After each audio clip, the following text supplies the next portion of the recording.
gracias por conectarse. Mi nombre es Sofía Castrillón, soy estudiante de medicina de quinto año de la Universidad CES y el tema que les tenemos para hoy es la toxoplasmosis y la sífilis congénita. Pues realmente el tema es de pediatría y es la neonatal, pero se van a dar cuenta que es completamente imposible abordar estos temas sin tener en cuenta pues todo lo de la mamá. Entonces voy a abordarlos desde la parte gestacional y desde la parte congénita o neonatal. Si me están oyendo, ¿cierto? Sí. Listo. Realmente son temas largos, son temas densos. De las infecciones de Storch a mí me parecen como de las más complejitas. Lo traté de hacer lo más corto posible, lo más sentido. No nos vamos pues a quedar acá 2 horas. Lo traté de hacer de la forma como más práctica para la clínica, que si nos llega una paciente o un paciente como con estas 2 infecciones, sepamos qué hacer. Pero pues la idea no es abordar todo porque es completamente imposible. Si tienen alguna duda en algún momento, pueden interrumpir un momentico, hacer las preguntas por el chat y al final las tratamos de responder entre todos. Vamos a empezar con toxoplasmosis. Esto es lo que les tengo para hoy. Primero unas generalidades como para recordar y luego vamos a empezar primero con la toxoplasmosis gestacional y luego con la toxoplasmosis neonatal. Entonces, es súper común la toxoplasmosis, es la zoonosis más común de todo el mundo. Se da por un protozoo esporozoario que se llama Toxoplasma gondii. La idea pues no es recordar el ciclo de vida tan complejo que tiene entero, pero es importante recordar que tiene un hospedero definitivo de las formas sexuales, que son básicamente los felinos, incluyendo el gato doméstico, y los hospederos intermediarios que se pueden infectar temporalmente, que son los animales de sangre caliente. Nosotros los mamíferos, los humanos, entramos pues en esa categoría. Es sumamente común, se dice que más o menos el 40% de la población en algún momento se va a ver infectada, casi todos vamos a ser asintomáticos y una muy pequeña proporción va a cursar con las formas sintomáticas, y dentro de las sintomáticas la más común es la ganglionar. La forma más grave de la enfermedad se da solamente en los inmunosuprimidos casi siempre, y como les digo, casi siempre vamos a ser asintomáticos todos. Tiene trofismo por muchísimos órganos, principalmente esos que les pongo ahí, los ojos, el cerebro, el corazoncito. Reitero, los ganglios son la forma más común de presentación cuando hay síntomas, la piel, el pulmón y el tracto gastrointestinal. Entonces vamos a empezar con toxoplasmosis gestacional. ¿Por qué es importante hablar de toxoplasmosis gestacional si vamos a verlo el tema pediátrica? Es porque la primoinfección durante el embarazo es lo que nos va a causar la toxoplasmosis congénita. Ya vemos que muchas mamás se infectan, casi el 40% de la población, pero a nosotros no nos va a importar la infección de los 10 años, de los 20 años o de los 32 años, nos importa la infección que empezó durante el embarazo, porque esta es la que va a causar la toxoplasmosis congénita. Porque es importante saberla además, porque es una infección para la que tenemos métodos eficientes de detección y de tratamiento. O sea, si la detectamos no hay que quedarse de brazos cruzados, sino que realmente podemos incidir en la transmisión vertical y proteger a estos fetos y a estos neonatos, porque si no lo hacemos, las consecuencias a largo plazo son muy graves. Yo les pongo que las principales son de los ojos y el sistema nervioso central. También es muy importante entender el comportamiento de la infección en el embarazo, porque las consecuencias en los bebés van a depender del momento del contagio. Eso les voy a mostrar más adelante. Hay unos factores de riesgo muy establecidos para adquirir la infección y para adquirirla en el embarazo y pasársela al bebé. Les pongo de primero el gato doméstico, porque hay demasiados mitos alrededor, que las embarazadas y los gatos que no pueden tener. No, la idea no es hacer una estigmatización negativa, realmente sí pueden tener gatos, simplemente hay que hacer énfasis en las medidas de higiene, por ejemplo, limpiar la caja de arena una vez al día, lavarse bien las manos, tener al gato de una forma higiénica, es desparasitado y luego así baja el riesgo. El embarazo de por sí es un factor de riesgo por los cambios inmunológicos que trae. Les pongo el mapa de Sudamérica porque toda Sudamérica es zona endémica, entonces de por sí en Colombia estamos en una zona de riesgo. Tener cualquier tipo de inmunosupresión también es un factor de riesgo.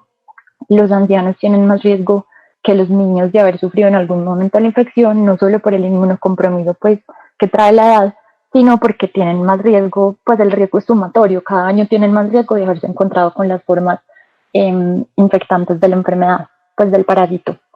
Las carnes sin cocer son un factor de riesgo porque hay formas parasitarias que pueden infectar animales,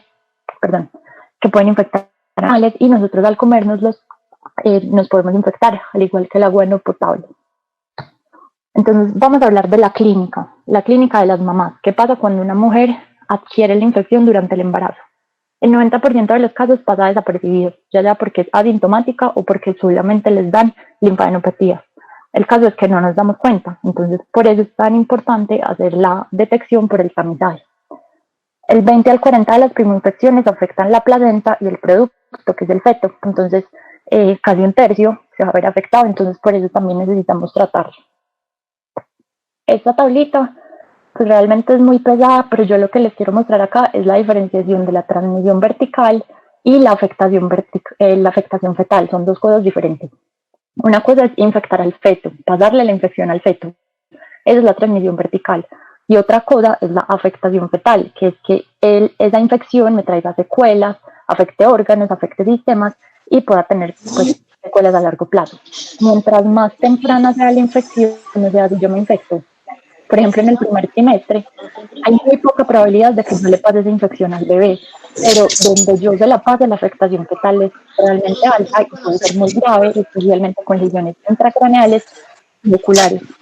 Por el contrario, si yo me infecto en el último trimestre de embarazo, casi todos los bebés se van a infectar, pero como es un bebé ya completo, con la organogénesis, embriogénesis ya muy completas, muy poquitos de estos realmente se van a afectar, perdón, casi siempre van a ser asintomáticos y cuando se afectan casi siempre se les salva el sistema nervioso central, que es como lo más grave que trae esta enfermedad. Bueno, entonces por lo que les acabo de decir, es muy importante hacer el tamizaje con anticuerpos, porque como las mamás no nos van a llegar con una clínica florida, pues necesitamos detectarlo, porque básicamente es una infección silenciosa. El método de tamizaje que tenemos es medir las inmunoglobulinas IgG e IgM. Aquí les pongo como un recorderis para poder entender bien la diapositiva que viene, que es un poquito más pesada, y es básicamente la diferenciación entre las dos. Recordar que IgG pasa a placenta, la IgM no. La IgM se aumenta 1 o 2 semanas tras la infección, la IgG es más tardía, y ese es el punto básico. La IgG, una vez se aumenta, se queda alta de por vida, o sea, es una infección que, por así decirlo, da una sola vez. O sea que si hay una IgG negativa, significa que yo no me he infectado y que soy susceptible a que me dé una infección. Entonces, esas son las mamás que tenemos que cuidar mucho durante el embarazo. La IgM es un poquito más difícil de interpretar precisamente porque es más cambiante, pero en términos generales, si hasta la semana 24 ha sido negativa, descarta que la infección haya empezado durante el embarazo, pero esto ya lo vamos a ver más adelante. Entonces, este es el método que nos sugiere la guía colombiana para hacer el tamizaje y el seguimiento de las pacientes. En el primer control prenatal les vamos a pedir IgG e IgM, las dos juntas. Si la IgG es negativa, vamos a repetir IgM mensual hasta el parto. Esto es lo grande, el título gigante que nos pone la guía, eso es lo que nos tenemos que aprender. Sin embargo, cuando hacemos el primer examen, o sea, el IgG más IgM, hay 4 escenarios posibles de resultados que podemos obtener. Aquí les puse cada uno. Entonces vamos a empezar. El primero es que tengamos las dos negativas. Eso, no hay infección ni aguda ni ha habido infección pasada. ¿Qué significa esto? Que esta mamá le puede dar en cualquier momento. Entonces necesitamos seguirla con IgM mensual hasta el final del embarazo. El segundo escenario es una IgG positiva y una IgM negativa. Como les conté, la IgG positiva es una inmunidad de una infección previa. Entonces, esto es lo que más tranquilos nos dejaría con una mamá porque ya tiene inmunidad y no requiere seguimiento. El otro escenario es lo contrario, la IgG negativa y la IgM positiva, eso nos habla de una infección reciente, como les conté, la IgM se eleva primero que la IgG, entonces es muy probable que esa mamá esté en un periodo de seroconversión, entonces lo que yo tengo que hacer es medirle la IgG en 2 semanas a ver si se me positivizó. Si me da positiva es porque es una infección aguda, realmente esa mamá se acaba de infectar y como les dije la tengo que tratar. Si persiste negativa, yo puedo hacer más exámenes de IgM e IgG y documentar que realmente todo el tiempo la IgM está alta. Eso se llama una IgM natural, que la mamá simplemente tiene sus anticuerpos. Yo lo que tengo que hacer es controlar con IgG mensual, no la puedo controlar con IgM porque ya están altos, y documentar que en ningún momento hago una cero conversión por una infección aguda. El último escenario es que los dos me den positivos, eso me indica una infección por toxoplasma. Lo que yo tengo que hacer es diferenciar entre una infección muy reciente durante el embarazo que hay que tratar, que tiene riesgo para el feto, y entre una infección más pasada. Entonces tengo dos métodos, la prueba de avidez y la medición de la IgA. La IgA es muy sencilla, simplemente se mide la IgA, que se habla de que solamente se eleva en el periodo inicial de la infección. Si me da alta, es reciente y la trato como reciente.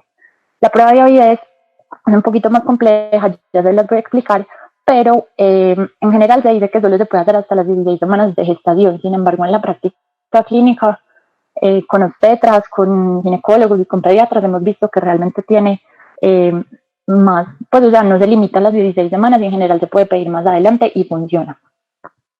Entonces, el test de avidez es una medición de la afinidad de la IgG por su antígeno. Lo importante es que cambia. En la fase inicial de la infección, cuando yo me acabo de infectar, la afinidad es muy bajita, o sea, se pega como con poquitas ganas, y eso va aumentando con el tiempo. Entonces, yo tengo tres posibles resultados. El que me deja más tranquila es el elevado, porque eso significa que la infección ya lleva mucho tiempo, que es desde 30 a 45 y la muy elevada de 45. Esto me confirmó una infección de más de 20 semanas que ya no supone un riesgo para el feto y ya me quedo tranquila, o sea, ya puedo dejar de seguir y no necesito tratar a esa mujer. Sin embargo, la baja es exactamente lo contrario, es menor al 20% y me habla de una probable infección menor de 16 semanas, o sea, adquirida durante el embarazo. A esa mamá le hago el diagnóstico de una toxoplasmosis gestacional y la trato. La intermedia, como su nombre lo dice, es el punto medio del 20 al 30% y me habla de una probable infección mayor a 12 semanas. La diferencia con la otra es que esta es probable, esta confirma. Entonces, esta en teoría yo no la tengo que tratar, pero muy rico dejar los ojos abiertos y cuidar a la mamá. Ver si en ningún momento me aparecen criterios de ecografía, pues y sospecho otras cosas y veo cómo me salió la IgM también. Pero realmente el diagnóstico seguro lo hago solo cuando me da un test de avidez bajo. Entonces, cuando tengo el diagnóstico de la mamá, yo tengo que ir a buscar a ver si el feto se me infectó. Hay dos métodos, la amniocentesis y los criterios ecográficos. Voy a hablarles un poquito primero de esta porque es el gold standard. Lo que se hace es tomar una muestra y medir en el líquido amniótico la PCR para toxoplasma. Se debe hacer en el segundo trimestre a todas las mujeres con una infección aguda, que ya les acabo de decir cómo se hace el diagnóstico. Se debe hacer con más de 4 semanas desde la infección de la mamá para que se alcancen a positivizar las muestras, no antes de las 18 semanas de gestación porque los resultados no serían muy confiables. Y esto es lo más importante de todo. Si me da negativo, no descarta. O sea que yo sí o sí necesito seguir cuidando a ese bebé, haciéndole ecografías y cuidarlo muy bien cuando nazca para ver si tiene o no la infección congénita. Lo otro es el criterio ecográfico, perdón. Cuando yo hago el diagnóstico de cualquier enfermedad que me afecte el embarazo, ese embarazo de una vez se vuelve un embarazo de alto riesgo, que hay que seguir con ecografías más seguidas, visitar al ginecobstetra, y si yo en esas ecografías me encuentro alguno de estos, tengo que sospechar que el feto ya se me infectó, principalmente del sistema nervioso central, ventriculomegalia, hidrocefalia, prosencefalia y microcefalia, y las calcificaciones son súper importantes porque se diferencian de otra de las infecciones congénitas que simula mucho la infección por toxoplasma, que es la del citomegalovirus, que son como menos diseminadas. Estas son intracerebrales y diseminadas, las otras son periventriculares. Otras son asitis, hepatomegalia, esplenomegalia, calcificaciones intrahepáticas o alteraciones de la placenta. Entonces, ¿por qué es importante? Porque necesitamos llegar al tratamiento y hay dos tipos de tratamiento. Hay un tratamiento que si no hay infección in útero, que es con espiramicina, hay esas dosis que están ahí, pero si yo ya documenté infección in útero, necesito dar estos tres medicamentos juntos. Entonces, la mejor evidencia es el inicio del tratamiento rápido en las primeras 4 semanas. Precisamente por eso no es aleatorio que yo siga a la mamá cada 4 semanas con IgM, precisamente para que no importa el momento del embarazo en la que se me infecte, ahí la tengo que coger y la alcanzo a tratar en las primeras 4 semanas. Y el tratamiento se continúa hasta el parto. Entonces, precisamente porque les acabo de decir que hay que hacer un tratamiento muy rápido, Cuando yo hago el diagnóstico de la mamá, no voy a esperar al diagnóstico del bebé inútero para saber si yo empiezo tratamiento o no. Yo hago el diagnóstico y empiezo espiramicina y empiezo a hacer los otros exámenes, la ecografía, la amniocentesis. Muchas veces toca esperar a que le cumpla el tiempo para la amniocentesis. Entonces yo espero. Ya cuando hago infección inútero, sí hay, paro la espiramicina y me voy por el otro régimen de tratamiento. Recordar, seguimiento ecográfico cercano para el bebé y, muy importante, si yo estoy dando este régimen, hay un riesgo relativamente alto de efectos adversos que son principalmente sanguíneos. Entonces tengo que vigilar a la mamá porque hay riesgo de una aplasia medular con hemoleucograma semanal. Les cuento un poquito acá más del tratamiento. La espiramidina lo que hace es prevenir la infección del feto porque tiene concentraciones muy altas en placenta, pero no atraviesa bien la placenta y no llega bien al cordón umbilical. Entonces si yo ya tengo una infección inútero, pues no me sirve para disminuir los efectos malos en el feto. Por el contrario, estas de acá abajo son un poquito más tóxicos, pues son hasta teratogénicos, pero llegan al feto, alcanzan concentraciones altas y ayudan a combatir la infección desde adentro, cuando ya está adentro, y me disminuyen los efectos adversos a futuro. Como son teratogénicos, algunas guías sugieren precisamente esperar que pase el periodo de embriogénesis y al principio, si el diagnóstico es muy temprano en el embarazo, igual dar espiramidina, aunque haya infección inútero, y correr como el inicio de este régimen como más fuerte hasta la semana 18 más o menos y ya seguirla hasta el parto, pero esto es muy debatido. Bueno, sí es muy importante saber que no todas nuestras mamás se nos van a infectar. Hay muchas que son, pues no tienen la infección, pero son inmunes. Pues, perdón, no son inmunes, o sea, les puede dar en cualquier momento las IgG negativas. A estos hay que decirles que se tienen que cuidar de que les dé porque les puede dar en cualquier momento. Lavado de manos frecuente, medidas de higiene para el gato, las que les conté ahorita. Se recomienda usar guantes para labores de jardinería o similares, un lavado adecuado de frutas y verduras y la carne cocida a más de 66 grados centígrados o que se congele antes de cocerla por lo menos 24 horas a esa temperatura, porque ahí se muere pues el bicho. Muy importante un recorderis, la toxoplasmosis pues en sí no contraindica la lactancia materna y no determina la vía del parto. Puede que indirectamente sí, por alguna de sus complicaciones, un estado fetal no tranquilizador, alguna cosa del sistema nervioso central que no me deje tener un parto vaginal, pero el simple hecho de tener una infección por toxoplasma no me contraindica ninguna de estas cosas. Y entonces, ya conociendo un poquito de las mamás, vamos a hablar de la toxoplasmosis congénita. Bueno, la forma asintomática es la más común, del 70 al 90% de los casos. Como les expliqué ahorita, se da más cuando la infección es muy tardía, porque los bebés se infectan mucho, pero ya están muy listos para nacer, entonces no se afectan tanto. Por el contrario, la asintomática es rara, el 10 al 30% de los casos, y se da más cuando la infección fue temprana en el embarazo. A pesar de tener síntomas, es muy inespecífica, o sea, no es que uno lo vea y diga, ay, este tiene toxoplasmosis, no. Es muy similar a muchas de las infecciones de Storch. Como les dije, comparte clínica, el patógeno comparte trofismo por muchos de los mismos órganos que el citomegalovirus, entonces es necesario hacer un diagnóstico pues, completo. Principal afectación ocular. Sin embargo, la más grave es del sistema nervioso central y nos puede llevar a una mortalidad temprana cercana al 10%, o sea, uno de cada 10 niños con esto que no manejamos bien desde el embarazo se nos va a morir. Bueno, aquí les pongo secuelas a largo plazo porque son casi una regla. Ahorita vamos a ver que entre el 90 y 95% de los niños llegan a los 20 y a los 30 años con una corioretinitis muy importante y una alteración muy importante en la visión. Y eso aplica tanto para los sintomáticos como para los asintomáticos. Entonces, precisamente por eso necesitamos detectar a las mamás, porque si no detectamos a las mamás, no detectamos al niño, porque casi todos son asintomáticos, y si no detectamos al niño, nos va a llegar a los 20 y a los 30 años con muchos problemas. Entonces aquí hablamos de la clínica del bebé. Hay una cosa muy famosa que yo me imagino que han leído en muchas partes, que es esta triada, que es la triada típica de toxoplasmosis, pero realmente no es tan común, solo está en el 10% o menos del 10% de los casos y de los casos sintomáticos, que ya de por sí sabemos que son poquitos. y es corioretinitis, hidrocefalia obstructiva y las calcificaciones intracraneales diseminadas que les mostré ahorita. Pero realmente no todos los niños nos llegan pues así. El espectro es demasiado amplio, ahí les di un cuadrito como con los más comunes que encontré, pero realmente sigue, es mucho más.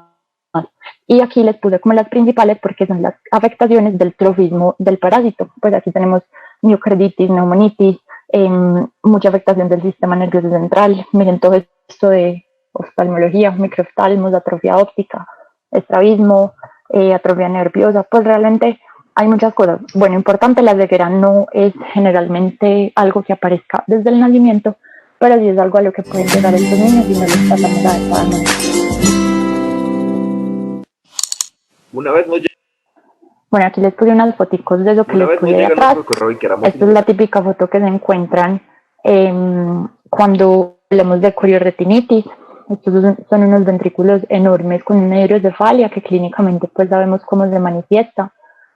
Les puse un bebé ictérico, pues realmente son muchas manifestaciones, pero les puse un ictérico porque quiero que recordemos que no toda ictericia en un bebé es ictericia fisiológica del recién nacido, y no toda ictericia es ictericia por leche materna, y no siempre nos podemos quedar tranquilos. Si el niño tiene otras manifestaciones, o si el niño viene de una mamá con un antecedente importante, o hasta de una mamá que no fue tamizada correctamente, tenemos que tener como los ojos muy abiertos para detectar algo a tiempo. Es un caso de iriopsis fetalis, podemos llegar hasta esto, por eso precisamente lo tenemos que prevenir. Y estas son las calcificaciones intracerebrales típicas, vean que están por todo el cerebro, pues no son confinadas solamente a la parte periventricular, así se hace como el diagnóstico diferencial con el citomegalovirus. Con secuelas a largo plazo, como les dije, se nos pasan estos niños y básicamente les dañamos la vida. El 90 al 95% de los casos llegan a una corioretinitis en la segunda o tercera década de la vida, cataratas, convulsiones, retardo mental, dificultades de aprendizaje, sordera, disfunción cerebelosa, es un desastre. O sea, sí o sí los tenemos que detectar, sí o sí tenemos que tratar a las mamás, y sí o sí los tenemos que tratar a ellos. Bueno, aquí se nos complica la cosa un poquito, porque el diagnóstico del recién nacido no es tan fácil como le mando un examen, me dio positivo, lo diagnostico. Eso es más complicado. Entonces, aquí les puse un cuadrito de varios exámenes que recomiendan que se le puede hacer a los recién nacidos para guiarnos en el diagnóstico.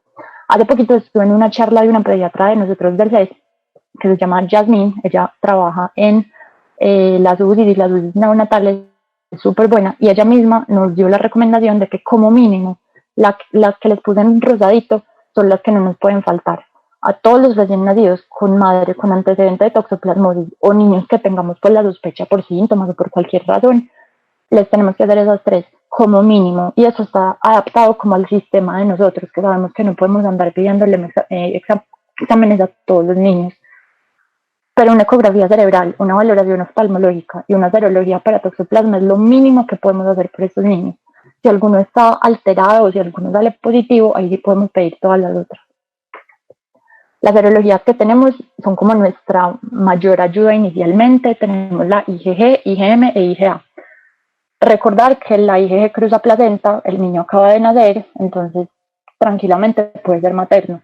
Una IgG positiva, por más alta que esté, no nos hace el diagnóstico. Si es positiva, hay que titularla a largo plazo. Van a ver que muchas veces el diagnóstico del bebé se hace retrospectivamente y se tienen que hacer las otras pruebas. IgM e IgA sí son más específicas del bebé porque no pasan placenta. Si dan positivas, es básicamente un diagnóstico de infección in útero, un diagnóstico de infección del bebé. Hay muy poquitos falsos positivos por intercambio de sangre entre la mamá y el bebé durante el parto o por algunos eventos, pero es muy poquito, en serio, súper poquito. Pero cuando se da esto, dura menos de 10 días la IgM positiva, entonces lo podemos documentar que sí se da el bebé haciéndole un examen después de este tiempo. Y la IgA, pues se dice que es el mejor método, pero no está muy disponible en nuestro medio, igual se los dejo ahí como por diálogo. Entonces, ¿por qué es importante diagnosticar? Obviamente para tratar, pero como les digo, no es tan fácil como decir este bebé tiene, este bebé no tiene y ya. Entonces hay unas indicaciones absolutas en el recién nacido que nos indica que lo tenemos que tratar, muchas veces por suma de probabilidades. Cualquier bebé sintomático con serologías positivas lo trato. pues sintomático que sea como acorde a los síntomas de la infección, pues. Cualquier bebé sintomático, que las serologías me den negativas, pero que esté el antecedente de la mamá, o sea, que sepamos que la mamá es positiva o que el examen de amniocentesis me había dado positivo, también lo trato, el riesgo es altísimo. El asintomático, pero con antecedente de mamá y que tenga IgM o IgA positivo o cualquier examen de PCR en sangre, orina, líquido cefalorraquídeo o líquido amniótico positivo, ese bebé también. Estas tres primeras que les pongo acá son como, ¿cómo es que les dicen en el Código de Barcelona? Les dicen como diagnóstico certero. O sea, esos niños básicamente tienen una probabilidad muy alta y sí o sí los tengo que tratar. Este otro también me lo ponen como una indicación absoluta de tratamiento, pero es un diagnóstico como más menos seguro, por así decirlo, y es simplemente que el niño tenga muchos criterios de laboratorio o muchos criterios clínicos compatibles con la infección fetal. Y muy importante, acá hay que descartar muchas infecciones congénitas o adquiridas. No porque el niño esté histérico y tenga hidrocefalia, yo digo que es toxoplasmosis. Si un niño, o sea, si yo no tengo la historia de la mamá, no sé qué tiene, pero veo al niño mal, ustedes saben que hay que descartarle básicamente de todo. Hay que hacer storch, hay que descartar sepsis, hay que descartar un montón de cosas. Pero dentro de las cosas que hay que descartar sería toxoplasmosis, y si cumple criterios muy similares y una clínica muy parecida a lo que es lo normal del toxoplasmosis, hay que empezar tratamiento también. Y este es el tratamiento para esos bebés. Esto es demasiado debatido, hay como 1000 esquemas. Yo les puse el que nos recomendó la doctora Jasmine en la presentación de hace poquito, pero hay muchísimos. Es un preparado magistral, o sea, no es que la mamá los compra por su parte y se los da ella sola, sino que eso se hace pues con neonatología, con pediatría, se le preparan los medicamentos, se le explica, miren que la primetamina tiene que estar cambiando de dosis constantemente, hay que cambiar de dosis constantemente porque es dependiente de los kilos y ustedes saben que eso cambia mucho en un neonato. El tratamiento se da por un año completo y se dan los 3 juntos. Como les digo, cuando tenemos algo alterado, hay que ampliar demasiado todos los, pues como los paraclínicos que pedimos. ¿Por qué? Porque necesitamos saber si hay corioretinitis y si hay líquido cefalorraquídeo con proteinorraquia, más de 1 gramo por decilitro, porque son criterios de gravedad que nos indican que el niño, además del tratamiento magistral, necesita prednisona a estas dosis. En algunas partes nos dicen 1 o 2 meses, en otras partes nos dicen 2 semanas después de que resuelva estas dos, la corioretinitis o la proteinorraquia. Pero precisamente por eso tenemos que hacer los exámenes, porque si no los hacemos no nos damos cuenta.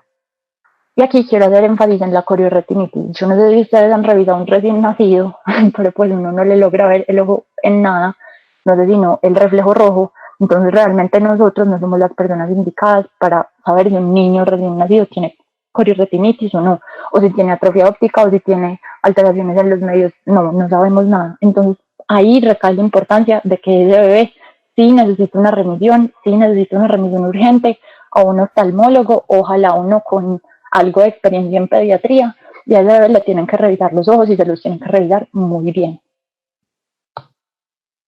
Entonces el seguimiento. Lo principal es la IgG. La IgG cuando me da positiva, yo la tengo que hacer cada 6 semanas hasta que me da completamente negativa y ahí puedo parar. O si sigue positiva, la tengo que hacer hasta el año, porque como les digo, muchas veces el diagnóstico se hizo por probabilidades, fue incierto, tenía IgG y uno no sabe si es de la mamá o no, tenía síntomas, uno no sabe si es por la infección o no, entonces hay que, o sea, se les inicia el tratamiento, pero el diagnóstico muchas veces es retrospectivo porque hay que seguirlos con la IgG. Si es positiva tras 12 meses de vida, me confirma la infección congénita, ese niño sí se me infectó, y si es negativa, puedo descartar la infección congénita. En términos generales, el tratamiento se puede suspender después del año. Hay diferentes formas de darlo, que propone, por ejemplo, la Asociación Española de Pediatría. En algunos, o sea, depende, si el niño es sintomático, muchas veces le dejan la primetamina otro tiempo, pero en términos generales ese es el tratamiento típico. Los niños además les tenemos que seguir con estos exámenes. Aquí les digo una tablita, uroanálisis muy seguido, creatinina seguida, porque en parte el tratamiento requiere que haya una muy buena función renal y tengo que estar vigilándola porque pues, si se me daña, tengo más riesgo de una intoxicación o de efectos adversos. IgM, IgG de las formas que les puse acá, o a los 6 meses y al año, depende de si la IgM me había dado positiva al principio, ecografía cerebral a los 6 meses y al año, y eso yo creo que lo más importante de todo. Darles el tratamiento disminuye el riesgo de secuelas, pero estos niños no quedan libres de ese riesgo. Y de ser positiva la infección congénita al año, estos niños necesitan tener valoración anual de por vida, para siempre, de oftalmología, neurología y de audición. Y muy importante, en el primer año de vida, cuando estoy como cerrando ese diagnóstico de si sí o si no, hago también un TAC cerebral que debe ser valorado en esta cita de neurología.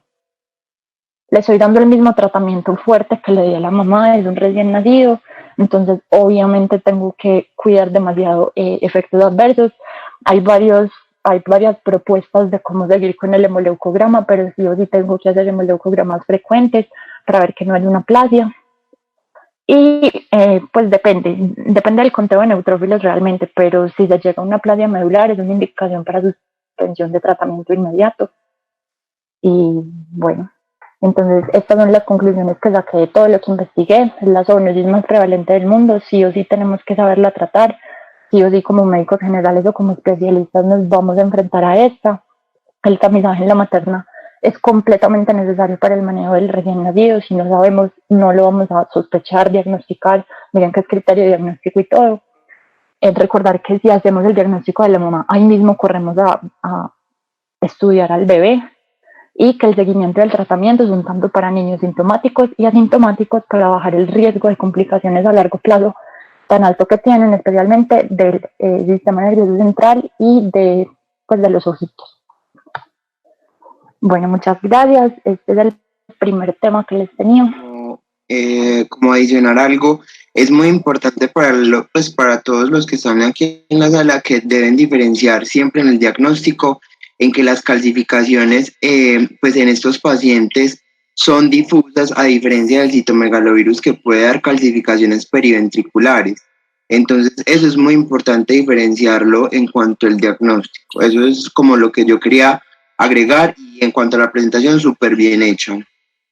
Ay, qué rico que les gustó, muchas gracias. Entonces, sí, lo que nos acaban de decir es súper importante. Miren que es parte de la triada, pues la triada, como les dije, no se presenta siempre, pero cuando se presenta es demasiado, por así decirlo, casi patognomónica, porque es que se nos parece mucho al citomegalovirus y lo diferente son el tipo de calcificaciones que tiene. Este tema es un poquito más denso, lo hice igual así como muy práctico, es más denso, pero a mí me gusta más, es como rico de estudiar, entonces ojalá les guste también. Vamos a hablar de generalidades, vamos a recordar las manifestaciones clínicas de los estadios clínicos de la sífilis, los métodos diagnósticos, y ya sí vamos a hablar de gestacional y congénita. Entonces, generalidades, es una bacteria espiroqueta gram negativa que se llama Treponema pallidum, subespecie pallidum, es un patógeno que casi siempre está solamente en los humanos, tiene varias vías de contacto, pero básicamente solo nos importan o la sexual o la placentaria, las otras realmente son muy poco prevalentes. Hay más de 12 millones de casos diagnosticados nuevos en el mundo. Esto es mucho, es un problema de salud pública y es muy importante que las sepamos identificar y tratar, porque se habla de que hay una inmunidad deficiente por parte del humano contra la sífilis. No es como en muchas bacterias que autorresolvemos, no es como un virus que autorresuelve, sino que más o menos un tercio de los pacientes o hasta más tiende a la cronicidad con secuelas muy graves. Entonces realmente necesitamos dar el empujoncito, por así decirlo, del antibiótico. Tiene un periodo de incubación de aproximadamente 3 semanas, pero esto es como la media. Puede ser o muy cortico, de 3, 4 días, o de hasta un mes, pero en general son 3 semanas. Entonces recordamos que la sífilis tiene 4 estadios clínicos.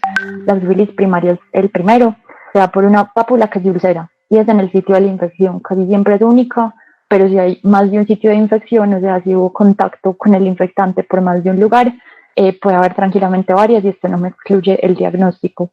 Es generalmente indolora, de bordes definidos, fondo limpio, es firme y generalmente se acompaña de una adenopatía regional que aparece a la semana de la úlcera.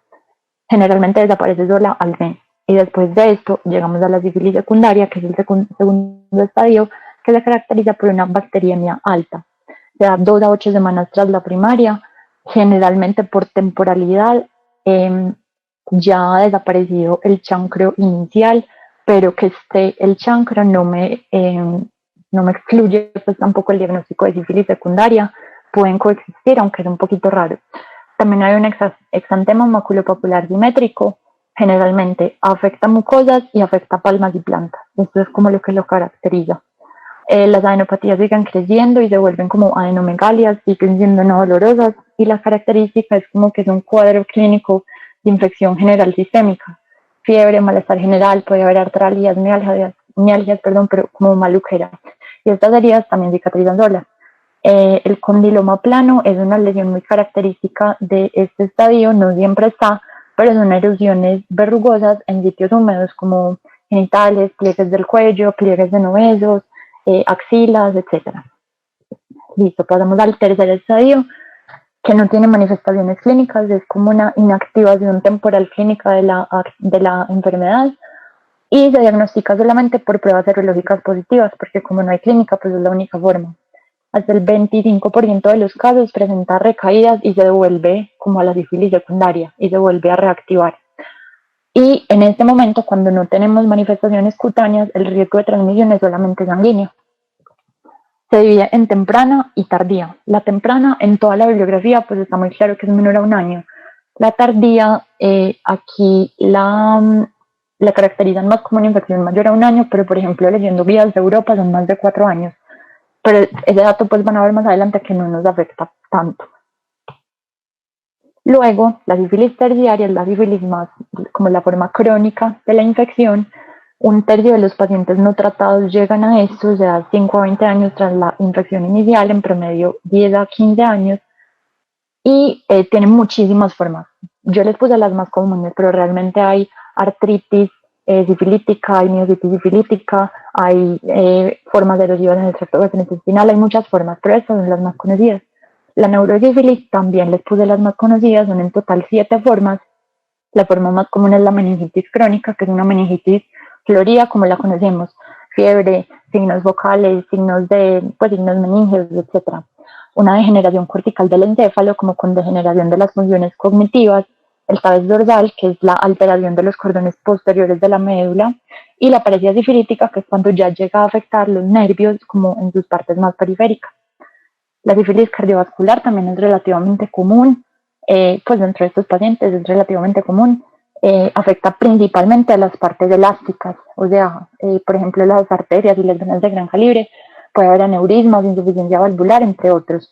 Y la goma, pues que es otro tipo muy común, pues que nos mencionan siempre cuando hablamos de la sífilis terciaria.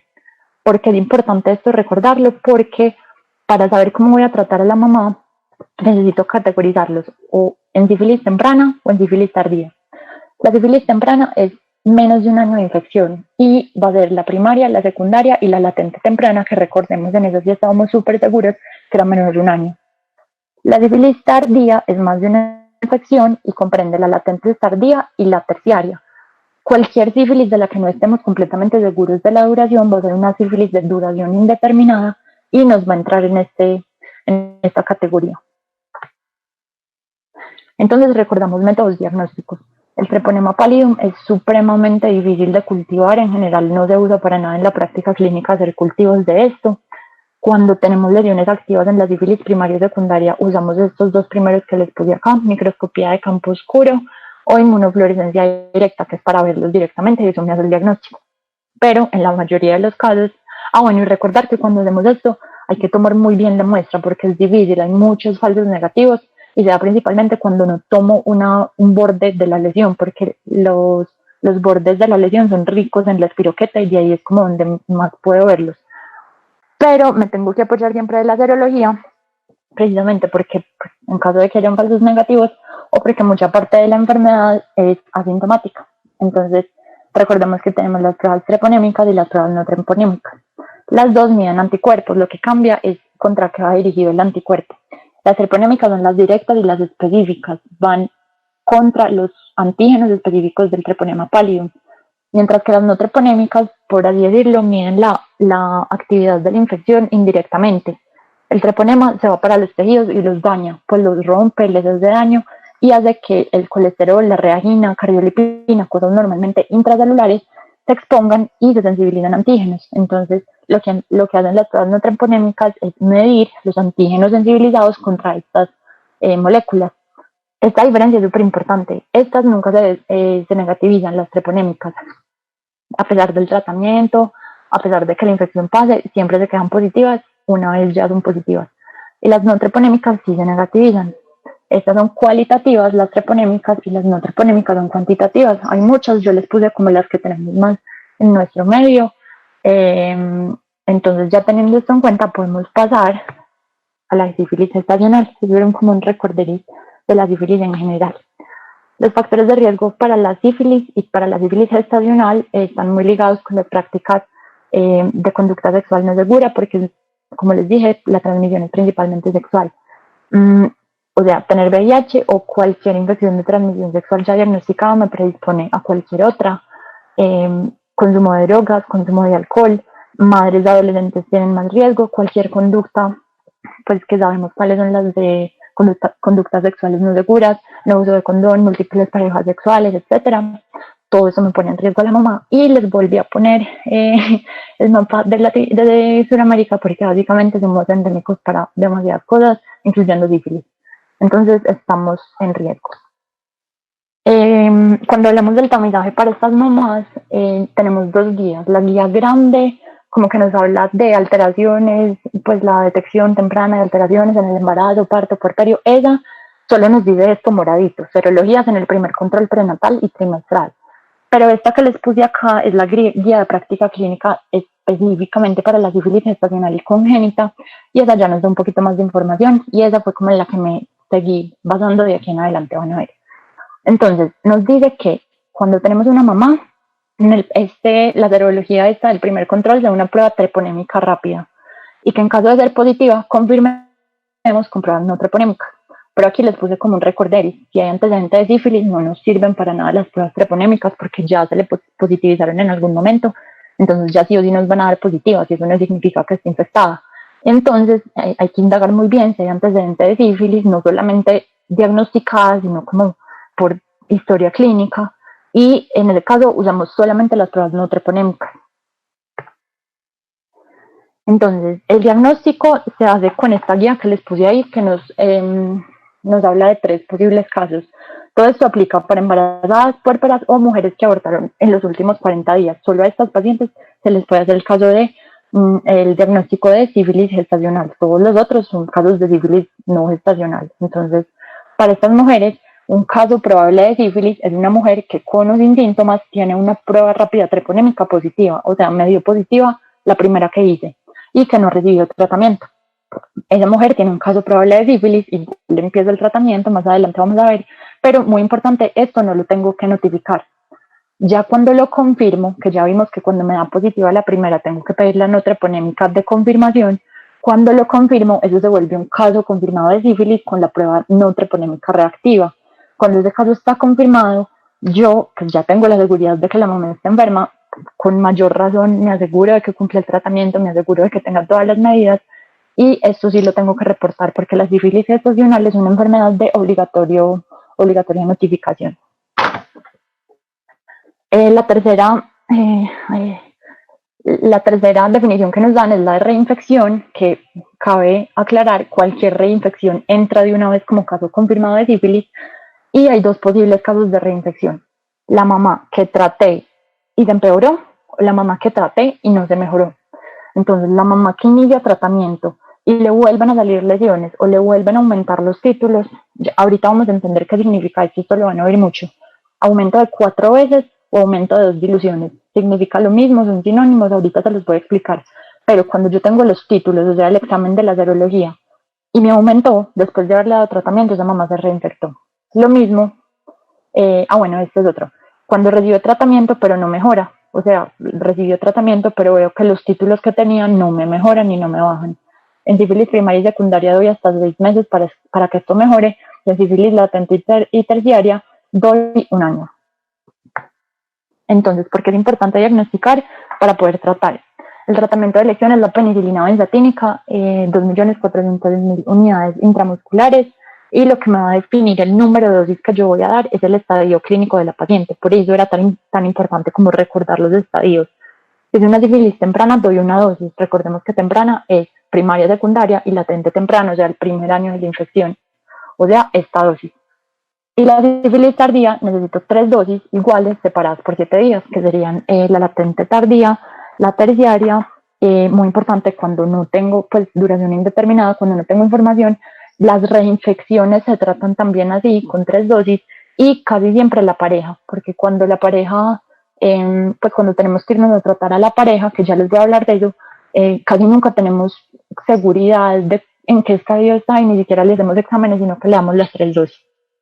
Entonces, importante, tratamos en el momento del diagnóstico probable, no confirmado. O sea, nos da la prueba treponémica rápida y ahí le damos, o sea, a esa mamá le hicimos el diagnóstico y se va para la casa con la inyección de penicilina benzatínica. Pues por lo menos con la primera dosis.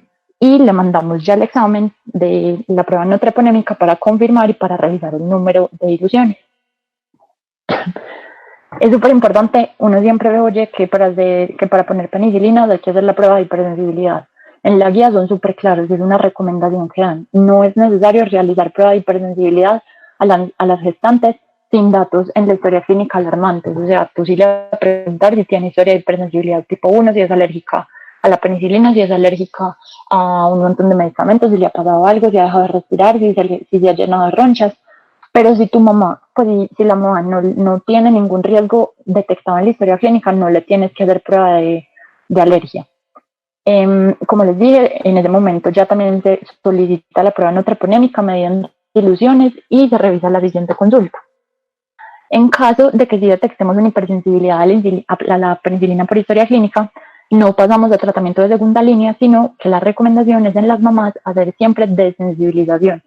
Pues no se los puse acá porque realmente es muy largo, pero la guía nos explica cómo hacer eso. Eso tiene que ser intrahospitalario, donde haya forma de tratar una anafilaxia, donde haya forma de tratar un paro cardiorrespiratorio, y se le hace a la mamá, pues básicamente se le van dando ilusiones de penicilina. Ahí nos explican todo súper bien en una tablita, pero se desensibiliza y ya cuando se haya desensibilizado se le da el tratamiento completo. Y súper importante tratar a las parejas, porque nada hacemos protegiendo a estos bebés si la mamá le dio sífilis, la tratamos y la mandamos para la casa y tiene relaciones con el esposo que no hemos tratado, que muy probablemente va a ser positivo. Entonces siempre se trata a las parejas. Entonces llegamos a la explicación de las diluciones. El seguimiento lo hacemos con las pruebas no treponémicas que se reportan en diluciones. Entonces estas fueron las segundas que pedimos para confirmar el diagnóstico. Las diluciones son exponenciales, 2, 4, 8, 16, 32 y así.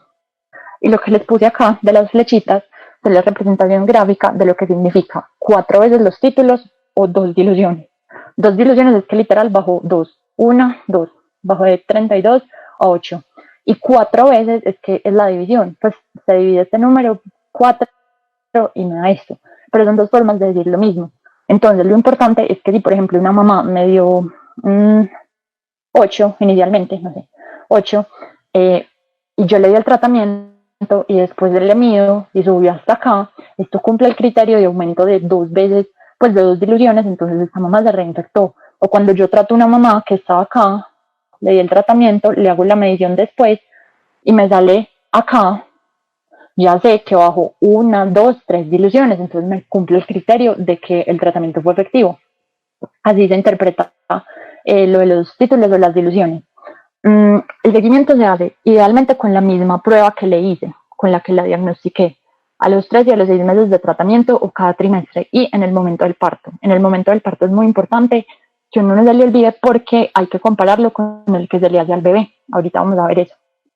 Que es un tratamiento efectivo, es una disminución de 4 veces los títulos o 2 veces, pues, o 2 o más diluciones en 6 meses, pero que el tratamiento completo haya sido mínimo 30 días antes del parto. Lo mismo que en toxo, recordar que la sífilis estacional solo por el diagnóstico no determina la vida del parto y no contraindica la lactancia materna. Y ahora sí, hablar de los bebecitos. Vamos a hablar primero del riesgo. Entonces, cuando una mamá está infectada de sífilis, esto no es como el anterior, que solamente si se infectaban durante el embarazo no es preocupado, sino que una mamá tranquilamente puede venir con la infección desde antes, e igual es preocupante, porque el bebé sí o sí va a pasar por las 14 semanas de gestación, y a partir de las 14 semanas de gestación empieza el riesgo, porque se habla de que hay un riesgo de que le llegue la infección a él, y ese riesgo va aumentando con cada día que pasa la gestación. Es muy importante saber que el riesgo aumenta cuando la espiroquetemia está alta, o sea, cuando eh, la, eh, la infección está más reciente, más o menos hasta la latente primaria, pero realmente la primaria y la secundarias son las que más riesgo tienen. Miren, aquí ya los puse.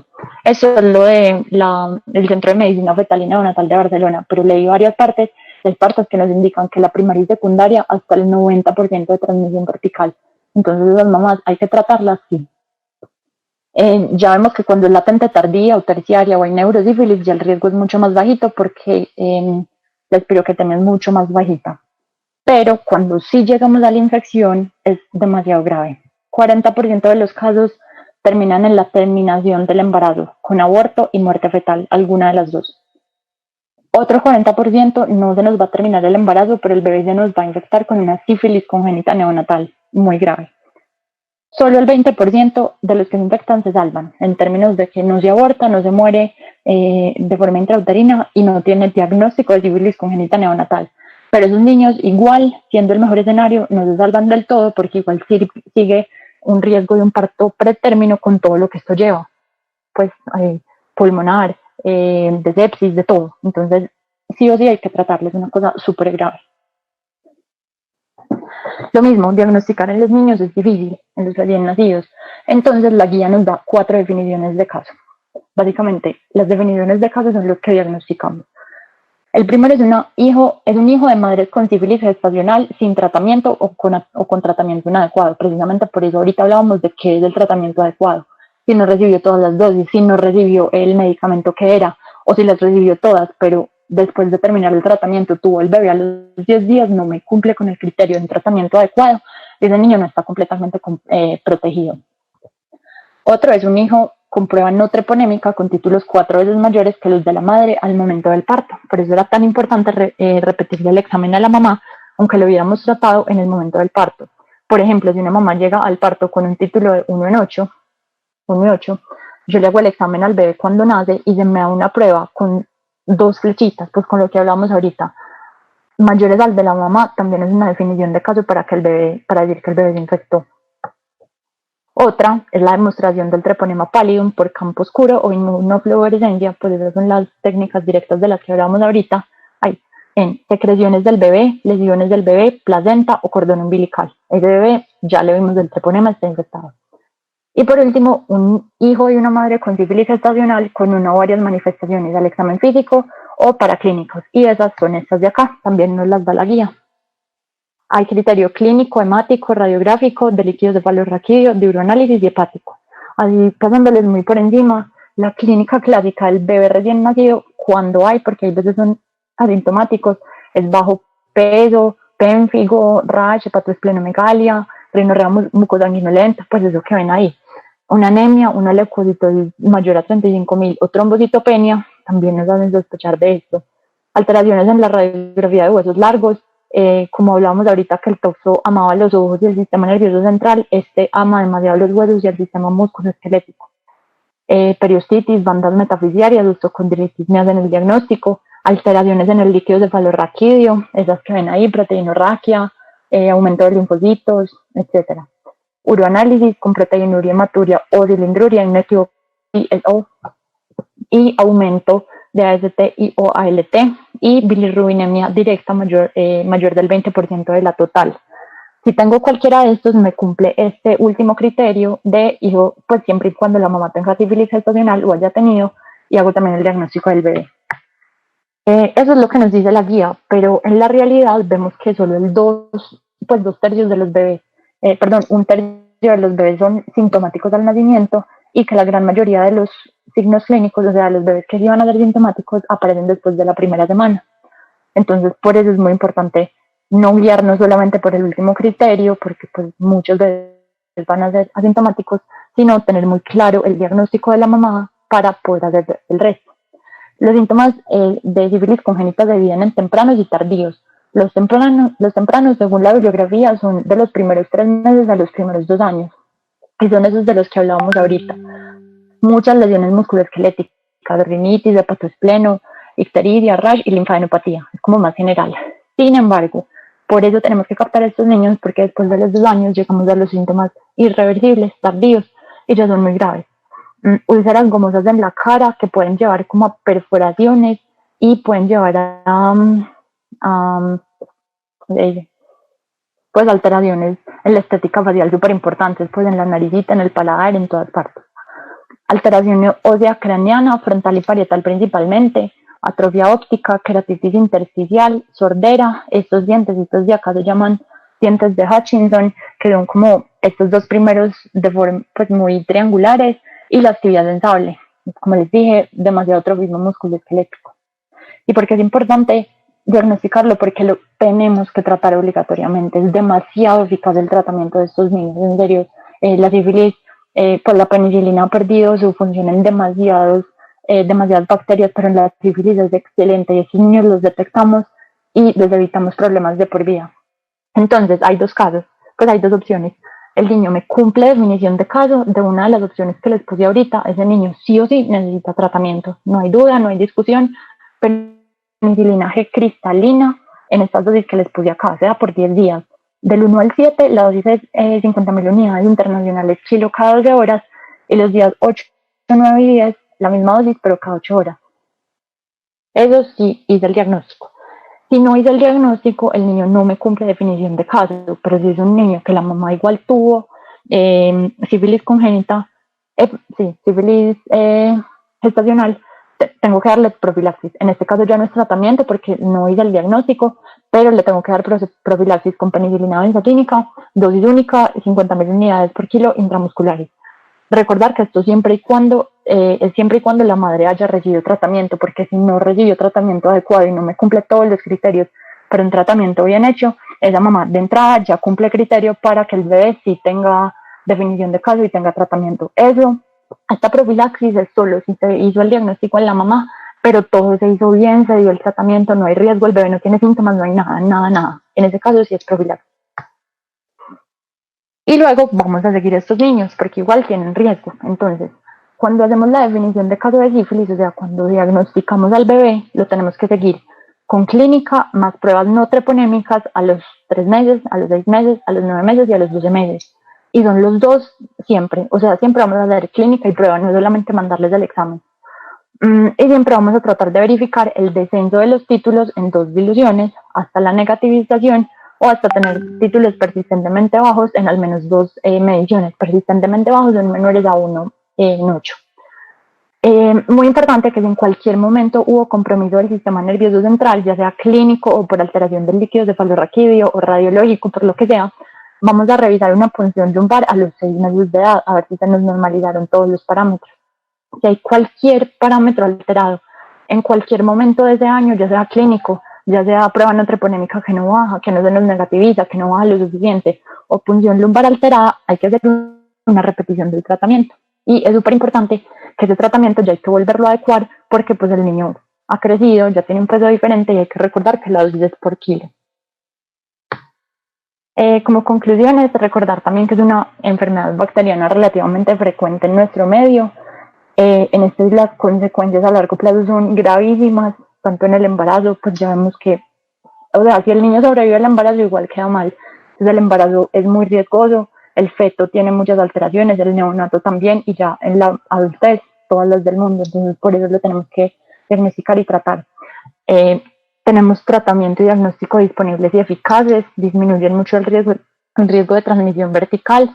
Recordemos que el tratamiento depende del estadio clínico de la enfermedad de la mamá, y que el abordaje del recién nacido depende 100% de un adecuado tamizaje y un adecuado manejo de la gestante, porque si no sabemos los datos de la mamá, no sabemos qué sospecharle al bebé.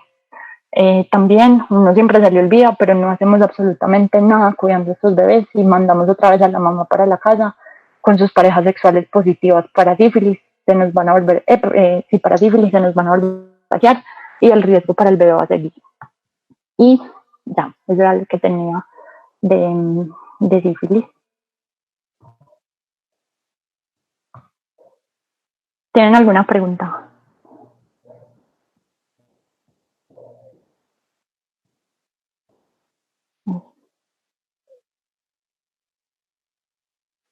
Una pregunta. No, claro. Hola. Hola, mira, yo tengo una ¿Alguien pregunta. Es que no entiendo muy bien cómo funciona la prueba, no cómo se aplica, sino cómo funciona, o sea, cómo funcionan las diluciones, porque pues no me queda muy claro si, digamos, van bajando las diluciones, o sea, qué sentido tendría como tal la prueba, no entiendo es cómo funciona. Espérame un segundito.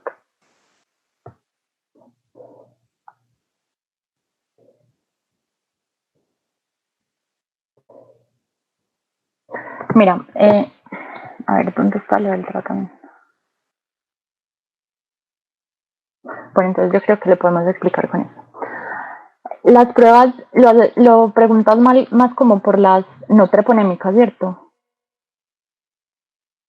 Sí, sí, por las no treponémicas. Bueno, las no treponémicas son cuantitativas, o sea que son capaces de determinarme la magnitud de la infección, por así decirlo, eh, pues comparándolas con las otras que no pueden hacer eso. O sea, yo tengo varios resultados. Esto básicamente es por la forma en la que el bacteriólogo hace el examen. Eso meten la muestra pues, del paciente, la meten en un medio diluido. La primera es en un medio, ¿cómo se dice? A ver, la primera es en un medio muy poco diluido. Entonces lo meten. Si hay una reacción, pues ya desde, o sea, si hay una reacción en la primera, nos la avisan en 1, en 2. Si no hay reacción en esa, lo diluyen más y lo meten en otro. Y si da positivo, nos avisan que nos dio en 1, en 4. Lo vuelven a hacer. Pues, o sea, siempre que es negativa, lo repiten diluyendo la prueba varias veces. Entonces, mientras más positiva nos dé, en una prueba más diluida, significa que hay más espiroquetas que están reaccionando con el examen. Entonces, como es cuantitativa, mientras más alta nos dé acá, nos indica como más cantidad de espiroquetas activas, por así decirlo. Entonces, si estamos acá, por ejemplo, una mamá con un diagnóstico de sífilis, por eso es muy importante siempre pedir las pruebas no treponémicas reportadas en diluciones. Entonces, si nos reportan que dio positiva solo porque estamos acá, entonces nos dicen que la mamá tuvo este resultado, nosotros la tenemos que empezar a tratar. Y por eso el seguimiento se hace con estas pruebas cuantitativas. Si nosotros lo empezamos a tratar, esperaríamos que empiece a bajar la espiroquetemia, empiece a bajar la cantidad de espiroquetas libres. Entonces, le pedimos el examen de control después de un tiempo. Y tenemos que, pues lo que esperamos es que haya menos, y menos significativamente para nosotros es que haya bajado 1, 2, o sea que esta mamá en este caso esté en 1 en 16. Si no, o sea, por ejemplo, si nos aumenta, esto sigue para acá, si nos aumenta significa que clínicamente la espiroqueta está teniendo más actividad, por así decirlo.